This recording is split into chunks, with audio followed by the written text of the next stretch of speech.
Hey guys, welcome back to the channel. So you caught me setting up to run some tongue and groove flooring. What kind of flooring? Well, stick around and find out.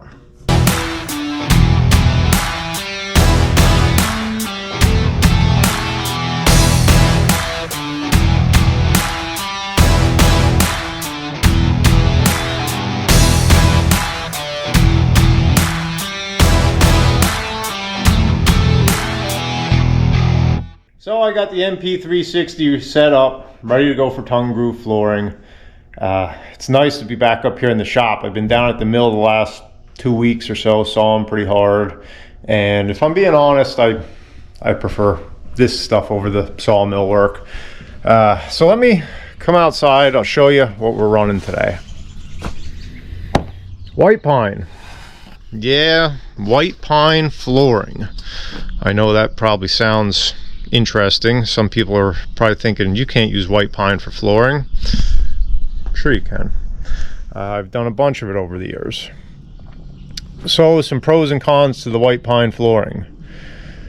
The first thing that's going to pop into everybody's head, yes, it's soft. It will kind of scratch, dent. It's not going to wear like oak flooring. It's a rustic flooring. It's a lot of times used in cabins, old farmhouses, stuff like that. That's kind of what this is going for.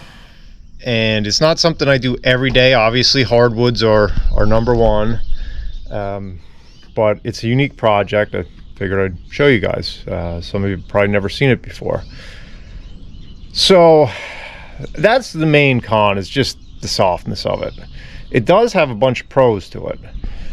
Everybody likes that look of, you know, the white pine, knotty pine. You get the character of the knots. And one of the biggest pros, you can go real wide with white pine. Softwoods in general are more stable than hardwoods. So you can get away with using wider width planks, and you won't have as much expansion contraction. So you won't get gaps or pushing, you know, with your change in seasonal humidity. And it won't be as prone to cupping, stuff like that. So I have done this as wide as 12 inches, which makes some really neat looking flooring when you have those super wide planks. This stuff we're working on today is 7-inch. So this started with 1x8 lumber. Yesterday I took it and ripped it on the edger like I do all my flooring blanks. Sorry about my hands. I was, if you follow the channel, I was working on that Kenworth, and well, I'm a messy painter, so I got some primer on my hands and it won't come off. I scrubbed and scrubbed last night for like 20 minutes. Hopefully this white pine, handling this today, will help wear it off. Anyway, I lost my train of thought for a second. Yeah, so I ran this white pine on the edger yesterday, and it's all ready to go. So I have 7.5-inch blanks here to make 7-inch flooring. That's typically how I'm set up with my tongue and groove. I'm always a 1/2 inch oversized to get my finish size. So if you've been following the channel, you probably saw the video of me sawing white pine, and that's another huge advantage for me as a producer of white pine. This stuff was logs 2 weeks ago. We literally sawed it, stacked it, threw it in the kiln the same day, and it was in the kiln about 12 days, and it's dry. Kiln dried, ready to run. Can't pull that off with hardwood. So white pine has a really quick turnaround time. That's another reason I decided to make this video. I thought some of you guys might find that interesting. A lot of times projects you're seeing me do, the wood was cut months ago and it air dried, then was finished in the kiln. This is super quick turnaround. Saw it, dry it, machine it, out the door. So that's a big bonus to running white pine. The other nice thing is, on my end, it's a simple job. Goes through the edger, goes through the molder, done. These Wood Miser molders love softwood. They really excel in softwood, especially now that I have this MP360 over the old 260 I used to run. I have some extra horsepower. There's no problem for me to take that 1-inch board down to 3/4 lumber in one pass. It'll take it fast as long as my dust collection keeps up. Yeah, I can really crank through this stuff pretty quickly. So that's a big advantage for me. There's no pre-planing or anything like that. It's just edger, bring it up here, straight shot through the molder, cut and pack it, good to go. So that's one of the reasons I love running pine. I think I said in the mill video, it's so nice to saw and dry. It's also really nice to machine in the shop. The one downside you're going to see with pine, it will blow out some knots. In fact, I had somebody in the comments of that white pine video ask me about the knots, and basically this is my terminology now. I say there's two different types of knots in white pine. What I call the red knots, like that's no problem. This stuff will plane, no problem. Then you have what I call the round knots. That is stuff where the branch came straight up. It's basically perpendicular to the surface of the board. And stuff like that, now those are probably okay because they're small, but here you can see one. Those are usually trouble. You can usually see there's like a crack between the board and the knot. A lot of times those are going to blow out. That's a big problem for me when I'm doing like shiplap and pine paneling, that they need to be full length, because a lot of times you'll lose a board. So you do have a lot of waste when it comes to that kind of stuff if you're not careful, you know, how you're running the boards through the machine. But with this flooring, I just cut it out. Just like any other flooring, it'll be random length. So this really is a really nice job.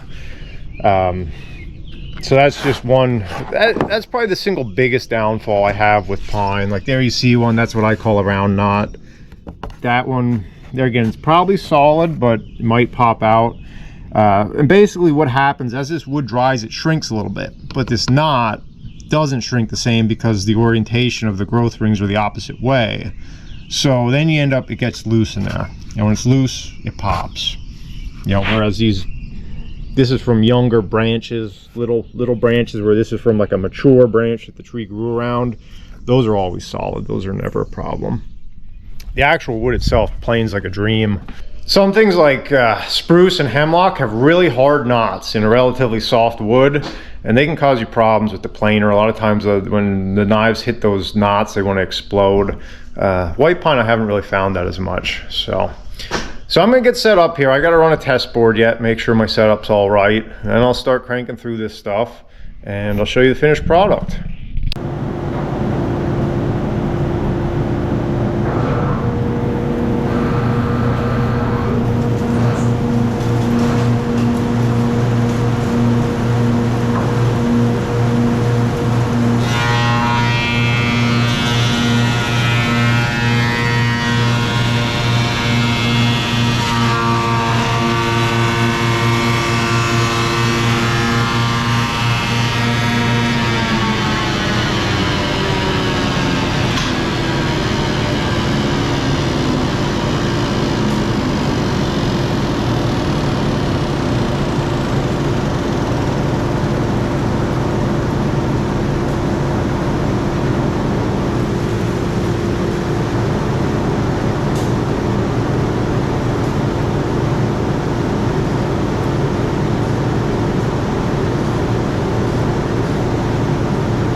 That's a stack of pine. That only took about an hour. About 500 feet here. Good looking stuff.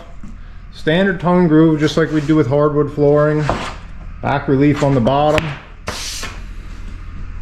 From here, I'm just gonna square up the ends. This stuff's mostly gonna be real long lengths. Well, I should say real long, whatever lengths they are, which is 8 and 10 foot.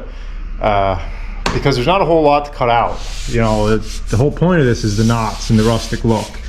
If we have any here with blown out knots, which I won't be able to find, like something like that, I'll probably cut out, that big split.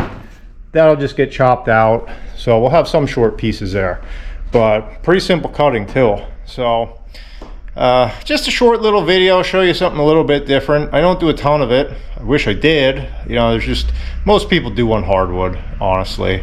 But it is a niche product. It does have its use. It's a nice product. So I'm gonna cut and pack this stuff, and I'll catch you guys on the next one. Thanks for watching.